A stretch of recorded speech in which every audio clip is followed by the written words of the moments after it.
Okay, so my name is Mobi Warren, and I'm the author of the middle grade YA, sort of straddles both genres novel, The Bee Maker. I'll tell you a little bit about myself. I'm a retired math teacher, a poet, a translator from Vietnamese of several books, a citizen scientist especially interested in insects, and a puppeteer. But I'm here today as the author of The Bee Maker, which is my first novel. I thought what I would do is start by reading the back cover notes and then read some quotes from various blogs and reviews about the book to give you a sense of what it is. So from the back cover, this is a science fiction time travel book. The year is 2036. Honeybees are nearly extinct. The world's crops are disappearing and a young boy's life hangs in the balance. When Melissa Bowie's origami opens a time portal to ancient Crete and connects her to a young athlete named Amathea, she has a chance to save both bees and boy. But she may risk blinking out of existence like the quarks her scientist father studies. So The Bee Maker, I'm honored to say, was a 2020 finalist for the Gene Flynn Award for Best Middle Grade Book, an award that's granted by the Texas Institute of Letters. Here's what a reviewer for the Book Life Prize had to say about the book. A highly original premise sets this work apart. While the use of updated myths and time travel may not be new, Warren's novel uses these elements to explore pertinent questions relating to human destruction and the obligation to protect our fellow species. By establishing parallels and connections between past and future characters, Warren presents an inventive and alluring framework that readers will most certainly find engaging. So The Bee Maker appears on several bee-friendly reading lists for educators as well as beekeepers. It was highlighted in the June 2020 issue of Kind News, a magazine that promotes humane education and animal welfare. In a November 2019 GMPL blog, which is a blog by 4 youth librarians in Ohio, I was surprised to learn that The Bee Maker was listed for its Gryffindor appeal. They wrote, Gryffindors will find plenty of adventure with this mix of time travel, mythology, dire consequences, origami, and even a few marathons. The book's been used in very multidisciplinary units that deal with the environment in Canada. In the Reading Power Gear, a blog that reviews books for teachers by a curriculum specialist in Canada, she wrote, wow, this book is highly creative and kept me turning the pages to find out what happens. This one really sticks with you, and I found myself thinking about the story even when I wasn't reading it. A page turner with deep themes, this one will appeal to a little older middle grade tween as well as adults. So how do you get The Bee Maker? I did indie publish it, so it's available through Bibliotech, the Biblioboard Library. It's one of the books in the Indie Texas collection in the young adult category. In fact, just this past Monday, I was Zooming with 100 eighth graders here in San Antonio at the Advanced Learning Academy in San Antonio ISD, who are reading The Bee Maker as a novel study with their ELA teacher.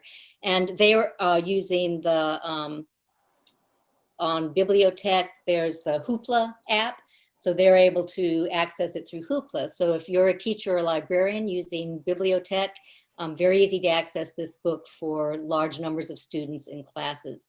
I'll just share a couple comments from that Zoom session. One girl in the chat exclaimed, finally a book that isn't boring. And the teacher texted me to say, even my struggling readers are totally engaged. So I love interacting with students. I'm available to do Zoom sessions with classes, and in the upcoming school year, I would be very happy to also do in-person author visits with any teachers or schools or libraries that are interested in using The Bee Maker. I just learned a few months ago that The Bee Maker is the literature link in a national curriculum unit that's part of Yale's National Education Initiative. A high school geometry teacher wrote a unit that uses The Bee Maker, and she's using that unit with 9th and 10th graders in a unit that integrates mathematics, honeybees, and citizen science. So that kind of gives you a sense of what the buzz is about The Bee Maker, but I think I still have a little bit of time, so I'm going to read you the opening paragraphs of The Bee Maker. Chapter 1, Honeybee Thieves, Yolo County, California, 2036. Melissa and her father leaned their bikes against a fence post and silently dropped to the ground. Inch by careful inch, they belly crawled beneath the lowest rung of barbed wire. Melissa imagined herself flat as a piece of paper and didn't dare breathe until she was safely on the other side. They entered the almond orchard, one of California's last, a sea of wilting, honey-scented blossoms. Melissa stood up, inhaled the fragrance, and looked around. To the west, the sun cast a rosy glow over a pod of clouds. Like sky dolphins, thought Melissa, then frowned. Her absent mother might be watching real dolphins off the coast of Crete right now. Well, best not to dwell on that. It was one of many things she couldn't change. The evening air was clammy, made worse by the snug jacket and veiled helmet her father insisted she wear. Even Hermes, her small black dog, was zipped into a protective vest while her father prepared a smoker to calm the bees. Melissa listened to their soft thrumming. Hermes sat beside her on quivering haunches, ears pricked upward, and sniffed the air as it filled with the resiny scent of burning pine needles. Tendrils of smoke, like ghostly moths, curled and vanished in the dusky spaces between trees. Her father hadn't wanted her to join his bee-stealing heist, but he'd been too tired to argue. "You never want me along, Ba," she protested. "That's not true. You're mad that Mom dumped me on you. Oh, don't be ridiculous. If you come, you'll have to suit up. Okay." In the way. She knew that's how Ba, her father, saw her ever since her mother left for Crete and left Melissa in his care. But she was 13. She could help him in his work if he'd only let her. Then I'm going to skip ahead. She feels rebuked by her father, who doesn't let her do anything. So she steps back from where he's stealing his bees and removes the protective gloves he's insisted she wear. And she pulls out a piece of paper and starts folding an origami honeybee, which is part of this secret vow she's made. She plans to fold 1,000 as a prayer for the honeybees who are almost extinct.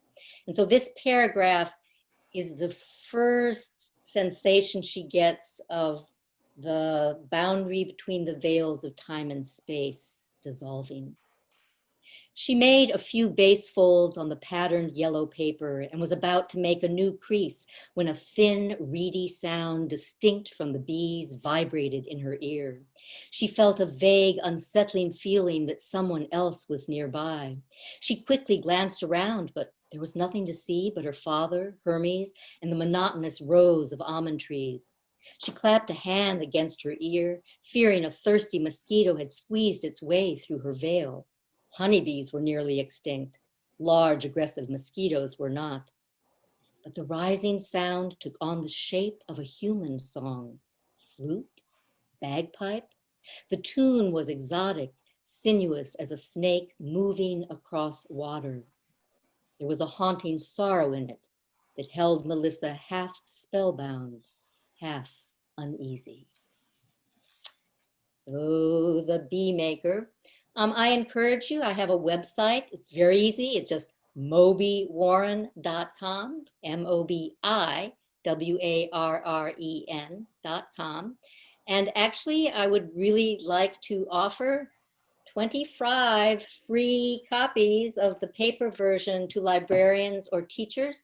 If you go to my website and contact me via the contact form and tell me that you attended the SCBWI booth, up to 25 copies. If you'll give me your address, I will send you a book so you can check it out. Thank you so much for your attention today.